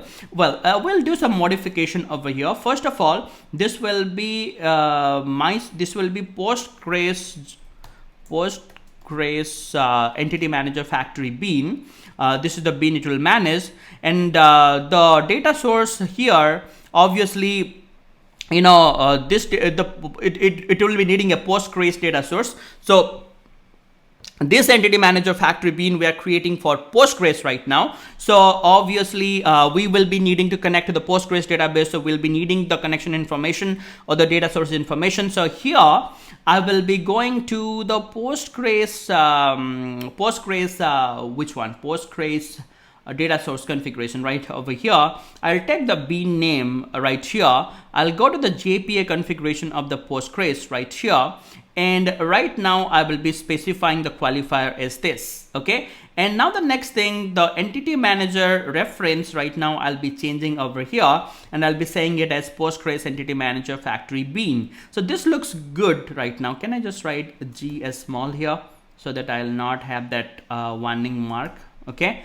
This looks good, right? This is the entity name, and I'm putting it inside the entity manager factory reference, okay? The only thing that we have to change right now, the packages over here. This entity manager that we are creating is specific for the Postgres, so it will only manage us the entities which are the order related entities right now. The Postgres will save the order related entities. So right here in the order entity, I will copy the reference here, okay? Copy the reference and put it inside the package right now. So only the order related entities will be managed and will be created inside the Postgres. So this is the packages that will be scanned, and those entity will be created. And another thing that I want to do, this JPA repository I want to enable. I want to create the proxy for the JPA repository for the order repository. This order DAO implementation I want Spring to create, and this entity manager will be responsible for this. So the Postgres JPA configuration over here, the base packages I will change to order repository.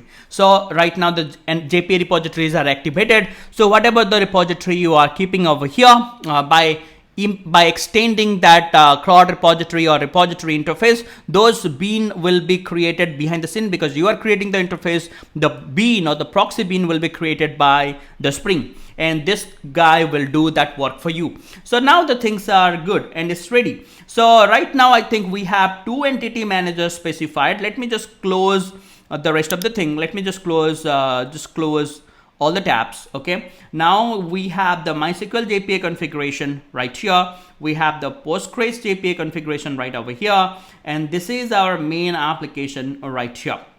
Okay, so now I think over here in the Postgres JPA configuration, the order repository will be scanned. So over here, whenever we're auto-varying the order DAO, that object we will get, because Spring will create that for us. And same for the product DAO, because the MySQL JPA configuration, it is taking care of the product related things, and obviously it will create the proxy bean for the product repository, and things are good right now. So, and the MySQL JPA configuration will manage the product entity. So the product table will be created inside MySQL, and the Postgres JPA related and the Postgres JPA configuration will basically maintain the order entity. So the order table will be created inside the Postgres. So let's just see whether that is happening or not. Let's just run our application. Just to remind you, right here in our MDS schema of our MySQL workbench, we do not have any table here. As you can see, we do not have any table inside it. So I'm expecting only the product table will come to the MySQL, whereas the order table will go to here. And as you can see over here also, if I'll do a refresh, we do not have any table exist inside the MDS schema of our Postgres admin. Okay, so now the product related table will come over here. This is the previous output, so don't see that. We do not have any table right over here right now. Okay, cool. Let's just go ahead and run our application, and let's just see whether whenever we are checking in our data over here, these things are going to save right now or not. Let me just write ring 123 and Abhilash Panigrai 123 just to have some phrase data, and let me run this, but I'm sure it is not going to work right now. It is not going to check in the data. But what is the issue? The transaction management issue, I think we'll get. What is this right now? Consider making one of this bean. Hey, this is a different issue. What is this? Parameter 0 of the open entity manager in view interceptor configuration. It is asking that two beans are found. One is called MySQL Entity Manager Factory Bean. One is Postgres Entity Manager Factory Bean. There are two Entity Manager Factory Bean. Make one of the bean primary, but it is not needed. I'll tell you why you are getting this exception, and don't freak out whenever you'll get this exception. And for this reason only, I have added that Spring Web project. You remember inside the project dependency, in the beginning I have added a dependency, and I told you it is not needed, but I'm adding it because I'll show you something, and that is the only reason why I've added this boot starter web dependency. So we are not creating a web application right now. It's a standalone application. There is no request incoming to our server or something. But the thing is, the reason why I've added this web dependency, because I want you to show this exception. So this will be, you will be basically, you'll be pretty much tensed whenever you'll be working in a real-time project and will see this exception called Open Entity Manager in view. Focus over here, in view interceptor configure. So why this exception is coming? This is a design that Spring people has done behind the scene. The in view, what we say, this open in view design pattern, there is some design pattern they have done. We don't give a damn about it, and you also don't give a damn about it, because this is not a pretty good design pattern for the production grade application. So this is something they have implemented already. So it's basically relates to the incoming request that will come to your server.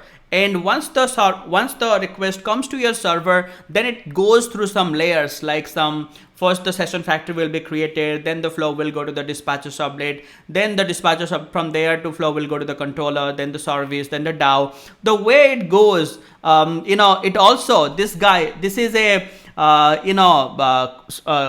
component that the Spring people has configured behind the scene, and this component or this method behind the scene requires the entity manager factory to proceed further. So that's why it is asking you to configure one of your entity manager, either the MySQL entity manager factory bean or the Postgres entity manager factory bean. One of this entity manager, it is asking you to make the primary in order to proceed further because of the auto configuration they have done behind the scene. But this is not a good approach to have this design pattern in a production grade application. That's why I'm going to turn this off, and you will also do the same in your real-time application. So what I'm going to do, I'm going to look for a Spring Boot property right here, and that's what we call I think open in view, this one. Okay, and turn this off. Right, by default this is true. Now you go to your IntelliJ and go to the application.properties and turn this off. Okay, and I'm gonna say false, right? By default it is true. So right now I'm just turning off this open in view design pattern that they have implemented behind the scene, which needs one of the entity manager bean to proceed further. So I'm just stopping it. Okay, now let's just run this. Let's just back into our business. Let's just see whether our data is getting checked into the databases that we want to.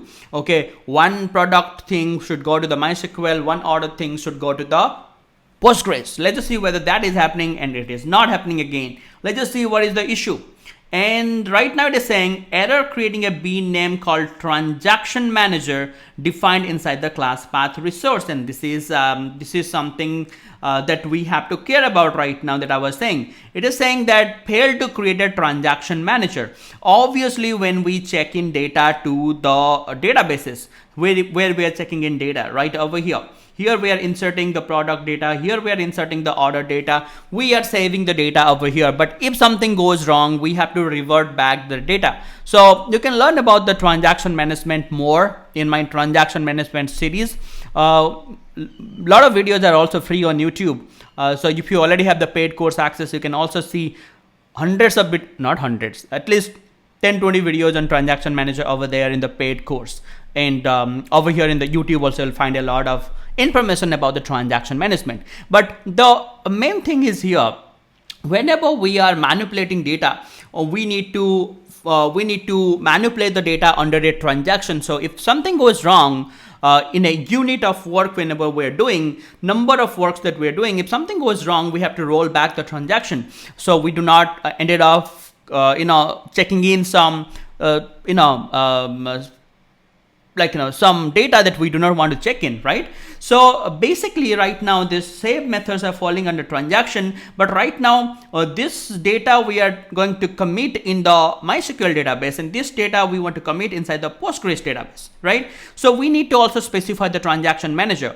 Previously only one transaction manager is there. Right now we have to create two transaction manager for each of our entity manager or session factory.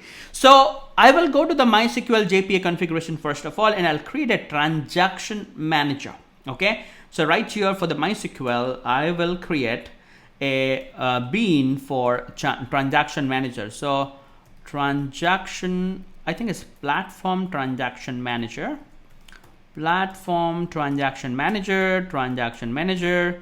This is the MySQL transaction manager, by the way. Okay, so I'm going to say MySQL transaction manager. Okay, and I will be creating the bean for the transaction manager.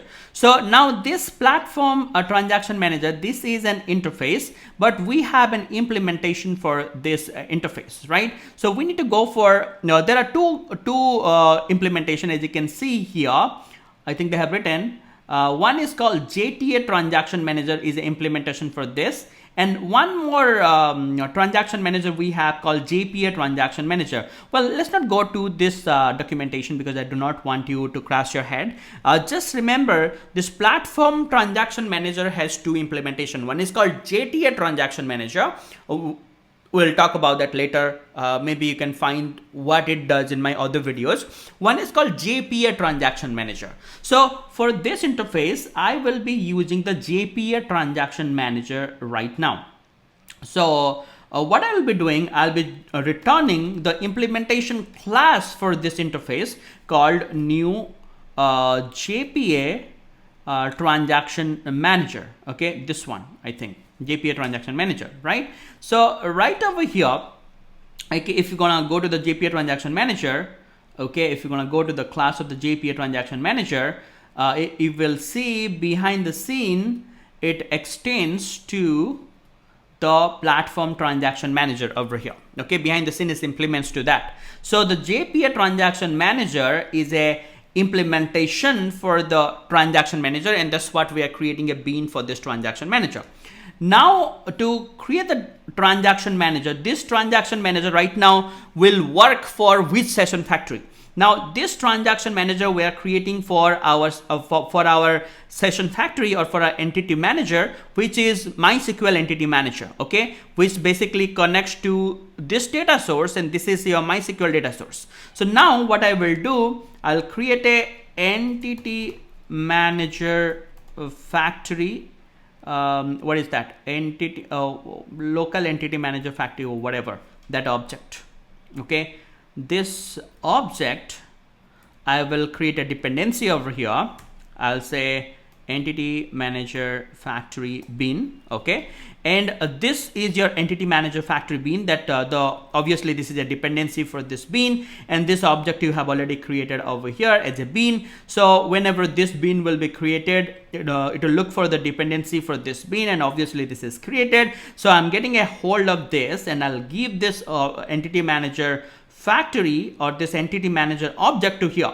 But the JPA transaction manager needs a entity manager object. So but this is a factory bean. Okay, so from this factory I will just get the object for the entity manager, right? So from this I'll just do a get object. This will get the object of the entity manager factory from this entity manager factory bean. Okay, and that's what I'll be giving it to the JPA transaction manager. That's it. So now I have the MySQL transaction manager ready. Now I will so by default the Spring again look for a bean called, you can see, called transaction manager, but the bean that I have created is called MySQL transaction manager. So what you can do, you can copy this and you can just say it over here inside the EnableJpaRepository. The transaction manager reference is this MySQL transaction manager. Okay, just specify it over here. Okay, that's it. So you are done, and just do the same thing for the Postgres. Where are you? Postgres JPA configuration. Right over here also we need to create a transaction manager, and I will change the name to Postgres transaction manager. Okay, and I will make sure that this is going to be the reference that we have for the transaction manager. So transaction manager reference, and I need to put it over here. Okay, there you go. We have defined the transaction manager over here, one transaction manager for the Postgres, and it will work with this entity manager factory bean, which basically connects to the Postgres database. And we have done the similar thing inside the MySQL over here as well. Okay, so things are good. So now let's just go to our main application and just run it. And this should run right now because we have our transaction manager specified, but I think still will have an error. Oh, we had an error, right? What is that? It's just saying the same thing here. Let's just see. It is just saying MySQL, okay, parameter 0 of the MySQL transaction manager required a single bean, but 2 were found. What is this? This may be missing the parameter name information.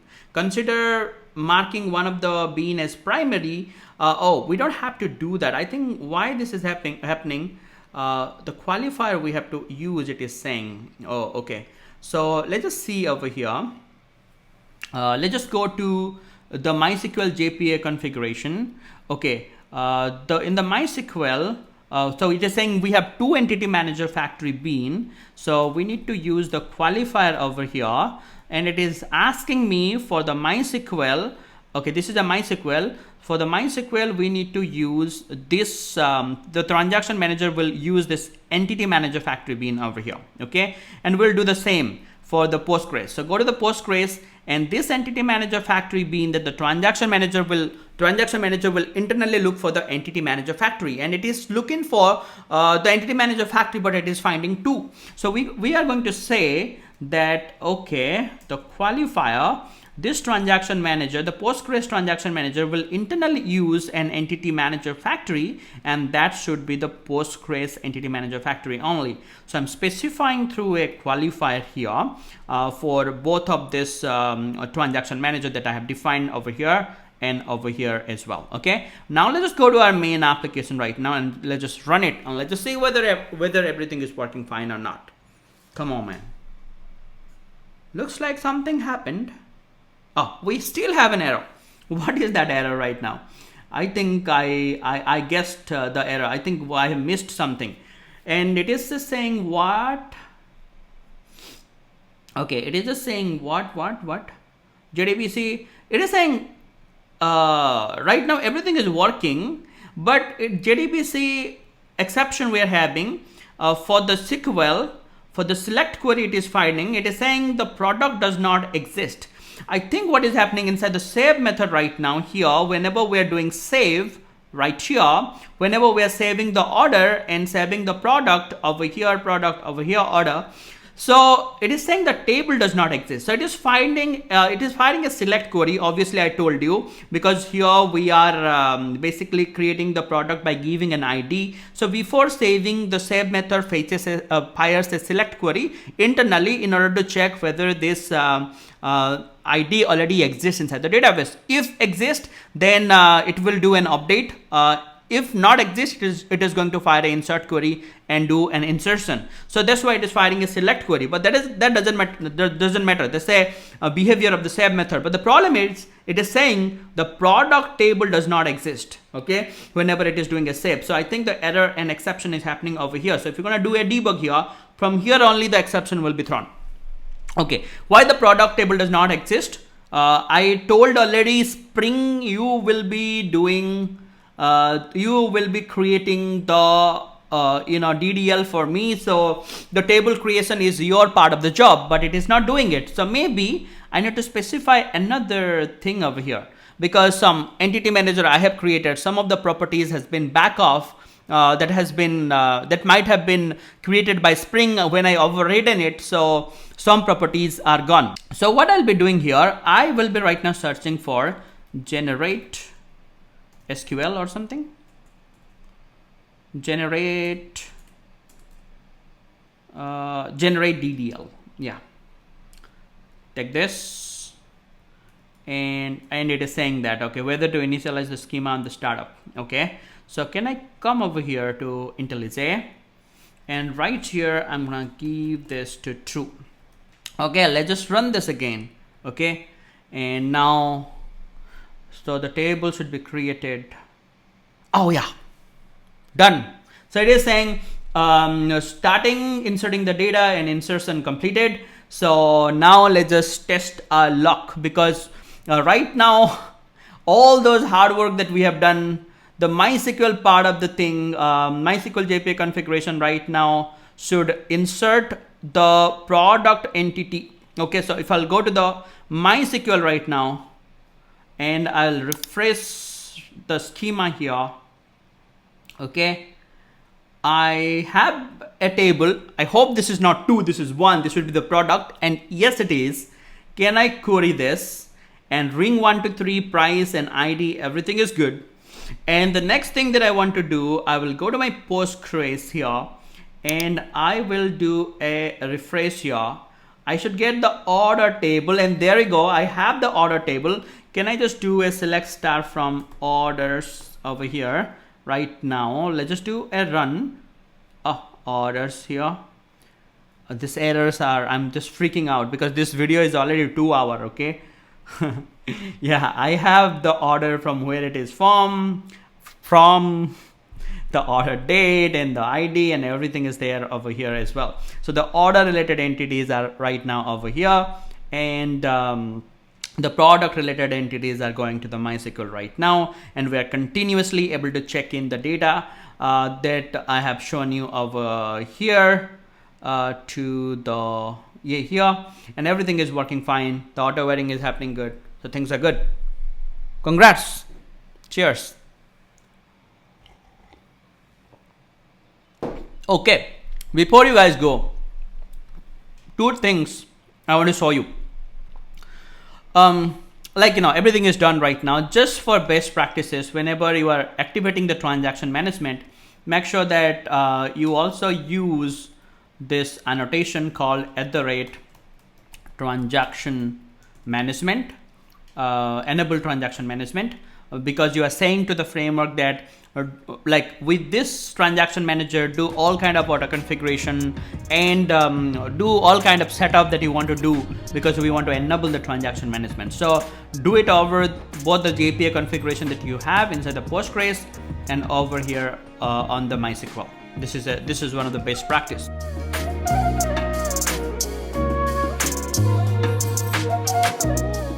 Before you guys go, just for clarity, I'll close everything and I'll ask you a question. Okay, let's say close all the tabs. Okay, let's say somebody come over here to the product entity, okay, and create a new Java class which will be entity. Let's say product. Let's say I'll say imagine product. Okay, so let's say imagine I have another entity called imagine product. Okay, and this is an entity. Okay, and I have a table representation in my database, and I'm going to be saying, let's say imagine, let's say AP. Let's say this is going to be the table name, which stands for imagine product. Okay, this is the name of the table, and imagine I have a couple of fields. Let's say private int ID, private int product. Let's say product name. Let's say imagine product name, and let's say imagine this ID is the primary key that I have, so I'm going to write it ID over here just to show you. And here I'm going to do a command N, and I will create the getters and setters for the same. Okay, so there you go. So I have another entity called imagine product, and I have a table representation for this called AP. Now this is an entity, I'm keeping it inside the product entity right now. Okay, so right now if I'll restart my application, so where do you think this imagine product table will be created? Inside the Postgres or inside the MySQL? Now just ask yourself a question. Inside the MySQL JPA configuration, which entity it is managing? Look at the entity manager factory. It is managing the product entity. So in the product entity package, where we have right here, and do we have an Amazon product entity over here? Yes, we have. So this table will be created over where? Over here inside the MySQL database. So if I'll go to the MySQL database right now, over here, did I run this? I think I run my application. If I'll do a refresh, okay, here you got your imagine product table, right? And obviously we haven't checked in the data, but you can create a DAO, and the DAO DAO proxy will be created, and all those things will be taken care by our MySQL JPA configuration that you have done. So, but if you go to the Postgres, and if you're going to do a refresh, you will not find that table over here that we have just created. It only have the orders table. So right now your configuration should work, and congratulations of making it till the end. And thank you very much for watching this video. Do not forget to subscribe, guys. I hope that I'll be able to edit it, because it's a very long video right now. So thank you very much for watching. Make sure that you subscribe to the channel if you find this video helpful. Make sure to like this video, guys. If you're watching till now, and if you are practicing everything is working, do me a favor, give me a like. Okay, and share this video with your teammates, with your friends, with your colleagues if you find it helpful. Follow me on Insta, follow me on Facebook. My Insta ID is this that you are seeing on the screen, and subscribe. And take care of your health. I'll see you guys in the next video. Till then, bye bye, take care, and happy coding.